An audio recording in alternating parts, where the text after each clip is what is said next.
And so basically I wanted to have an abortion, but my mom called and canceled the appointment, which she shouldn't have did that, but like, thank God, you know, that he's alive and everything now still, that I never went through with it. You know, it was just like a struggle with like my son's health and everything. So my mom like would, you know, get paid by the county to like take care of my kids when I was like in school. I was like in beauty school at the time. I was going to school. She like made up this lie about my grandma's husband and said that he was molesting my daughter and that he was sexually abusing her, and that there was all this weird stuff going on at my grandma's house where I was staying, because she was mad because I didn't want to stay with her because she wanted me to like pay her. After that, my mom kidnapped my kids and I didn't see them for 6 months. You know, it was just like a struggle. Like, you know, I ended up starting to do drugs again, and you know, I just felt like hopeless, you know, and he was gone for like 3 years and I just felt like I didn't have anybody. My mom kidnapped my kids, and so it was a battle with her. So she basically went to the courts and she, you know, made up all these lies. And so they gave her temporary custody without any, you know, reason why or anything. They didn't even tell us anything. So I was literally at school. I came back. She literally called me the B word, like out the window. And she had my stepdad out there, like, and it was a court order for me to be able to talk to them and everything until they figured everything out. She wouldn't even let me talk to them. She made up all these things, like, oh, I was on drugs and all this stuff. And they did a bunch of testing. You know, everything was negative. And I had to do a bunch of things through the courts. We had to get an attorney. My grandma had helped me. And so basically I fought her for like 7 months. And, you know, during this time, my son was barely born. He has trachology of flow, which is the blood flow and the oxygen don't connect correctly through the chambers of the heart. There's 4 chambers. So, you know, I was going through all of that and, you know, fighting her. And so finally I won, and she was just really upset about it. And I found out that she had like a heart attack or something. And then, so it was like almost 6 years we didn't talk, because she basically betrayed me. She went against me. She did it so she could get like, you know, money from the state, because she's seen how much money she was getting from just like babysitting to take them from me. And so that's what happened. And then I got them back. After that, their dad had got out of prison again, kind of like the same thing all the time, you know, back and forth. Like he would do drugs and then try to clean his life up and like, you know, go to church. And so eventually I just ended up wanting to leave him, because I was just like, you know, I just can't deal with this lifestyle. You know, like I just really don't want to do this. You know, it was just really just too much. So I ended up marrying him when he was in prison. And my grandma took me to like go marry him, and my mom was like really upset about that. So after that, I had met this man and I felt like a really strong connection with him. And so I just became like a stripper. And I was just like, you know, because I need to make money, like I need to get away from this man. Like, how am I gonna survive? Because like it's not like I had a job. I would, you know, stay home and like he would like take care of me. So I was like, well, I'm in survival mode again. So I was like, okay, I'm gonna be a dancer. So I got this job in Fresno, and I was like their #1 dancer, and I was making like at least $2,000 a night. And this was in 2008. And so I had my husband still, and I just told him, you know, that I didn't want to be with him anymore. He started crying and he was like begging me to stay. And he's like, well, you could be with like another man, like if you want to, and like just stay with me. And I was just like, no, like that's not right. Like that's super weird. Like I'm not going to do that. So I was just like honest about it. Like, you know, because he was just in so deep with like, I don't know, selling drugs. He wouldn't pay attention to me. Like we wouldn't sleep together, like nothing, you know, and I was really young at this point, like in my 20s. And I'm just like, you know, I can't live like this. And so I had met this man. He was in the military. He just came back from Iraq.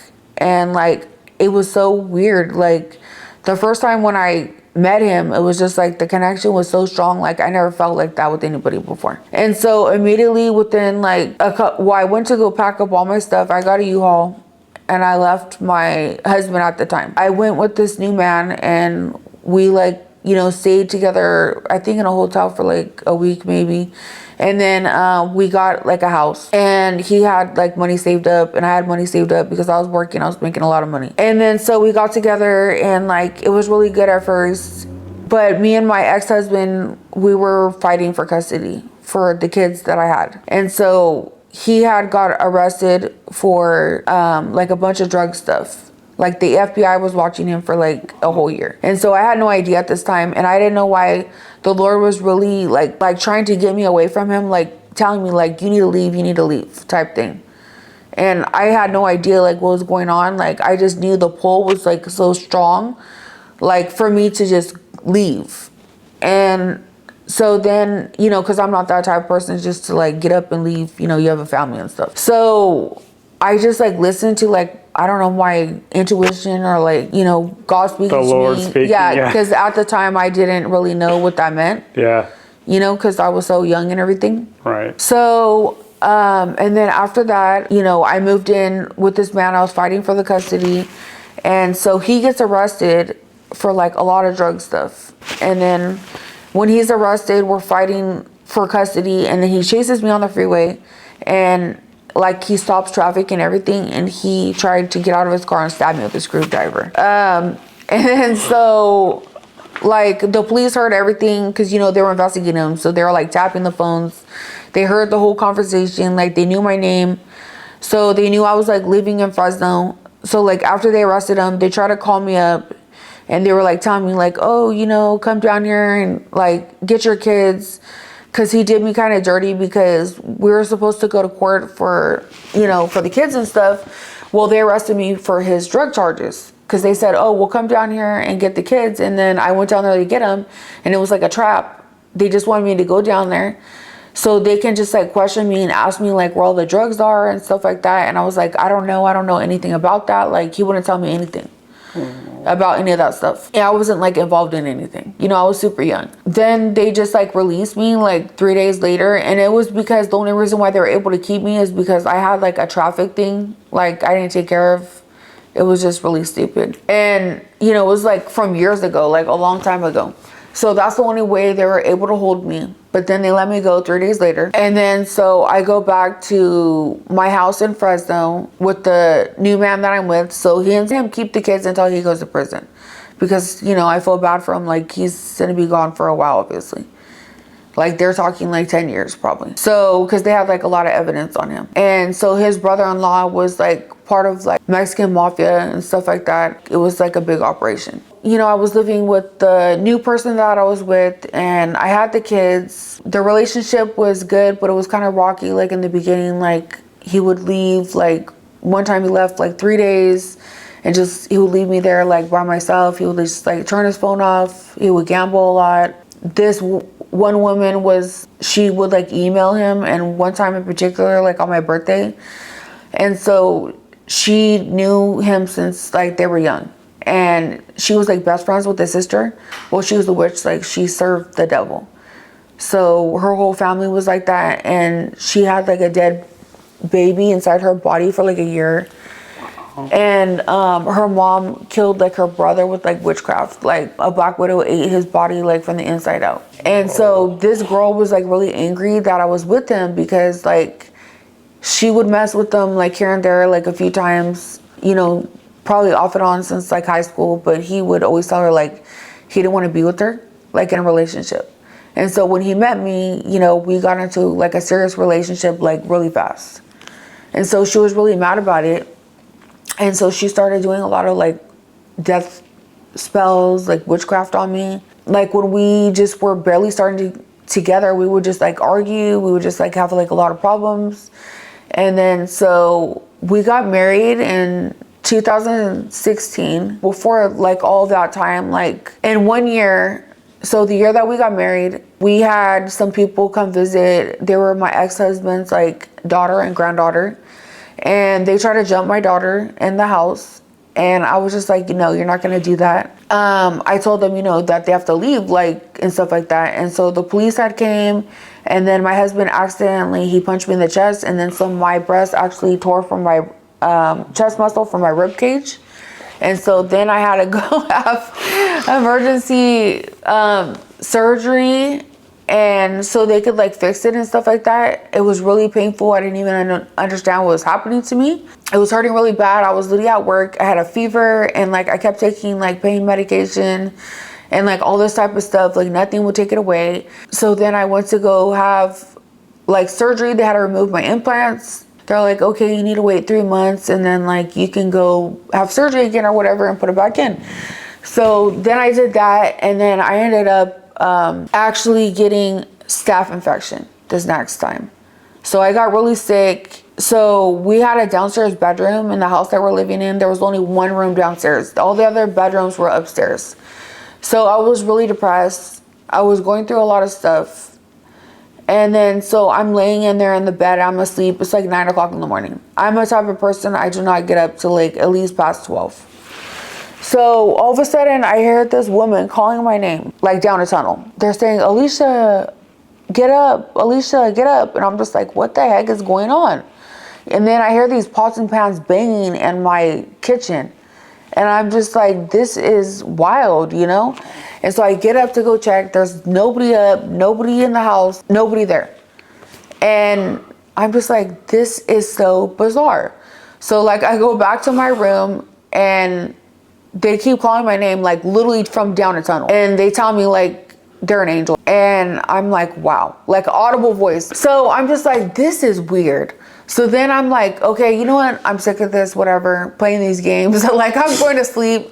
So I go to bed, and literally Kaiser calls me, and they're like, you need to come in right now for emergency surgery. Like I go in to have the surgery or whatever. You know, I was like super sick. I had, so then they had to take out my implants again. Then they told me that I had thyroid cancer. So then I had to go have surgery for that. This was all like in 3 months. They told me that I had colon cancer. So then I went and had surgery for that. And I was supposed to have treatment, but they said I was really lucky because if I would have waited like 6 more weeks, I would have had full blown like, you know, like it was already full blown cancer, but not like stage 4 or 5 or something, you know? Yeah. It was like 3 or something. Wow. So they did surgery, and then they gave me like medication. They just had me on all these pain pills all the time. And then that was that. And then I went to go and deal with like the breast issue again. And then I went to a new plastic surgeon this time because I was like, I'm not trusting my old doctor. You know, I had a lot of work done with him, but like I was freaked out from what happened. So this doctor was in Bakersfield. So I had got sick again. So like after he did the surgery, I had got like a hematoma, like where I was bleeding inside my body, and like my blood was literally infected. And then my implant fell out on the ground, and like my incision opened up. So I had to go back to the hospital, and they had to remove my implants again. After I had to go back to Kaiser, they, you know, took everything out again, and then they were like, oh, you need to wait like at least 6 months this time. And I was like so embarrassed. I went back in the 6 months again to have surgery, but it was with the same doctor again. And he's like, oh, you know, whatever. He was like making up a bunch of excuses and stuff. And then Allergan had gave me money because I got thyroid cancer. Basically, they were thinking from the breast implants, and then because they ruptured. So they're like, as long as you sign this and you don't sue us, then we're going to give you like, I don't know, it was like $16,000 or $15,000. And I was like, okay, that's perfect, because I need to get my boobs done again. And like, I don't have the money for it. I got the check from them or whatever. And then so I went back to the same doctor to get surgery again. I had a weird feeling, and I had a bad feeling that day. And I don't know like why or how I knew, but I just knew. And so when I went in there for surgery, I was super nervous, like just on edge, like when you just know something bad's gonna happen. Anxiety through the roof. The doctor came in, they came and got me and for surgery and everything. And this lady was just like laughing, and I'm just like, why are you laughing? And she's like, oh, ha, ha, ha. Like, I made you a cocktail. And I was like, are you like even a doctor? And she's like, oh no, I'm like a nurse that has like an extra degree or something like that. And she's like, I just gave you like anesthesia. And I was like, whoa. My husband happened to be looking for me, like after, you know, they gave me anesthesia, like, you know, I'm out at this point, like I don't know where I'm at or anything. And so I actually died, and like they hid my body for 2 hours, and my husband was looking for me. And he's like asking like, oh, you know where my wife went? Oh, I don't know. Like, you know, she walked off, like she left or something. He's like, really? How can she walk off and leave? Like, she literally just had surgery. Like, that doesn't even make sense. So then like 2 hours later, they come up with, you know, my body and stuff. And so at this point, like, I'm awake, but I'm not awake. Like, I feel like I partied and drank for like 6 months, and like I can't even open my eyes. Like, I'm so drugged up, like where I can't even, it's hard for me to even like be awake. So at this point, my oxygen level is at 30%. And so they give me a cookie and they give me 2 10 milligram Percocets, which that is a lot of medication.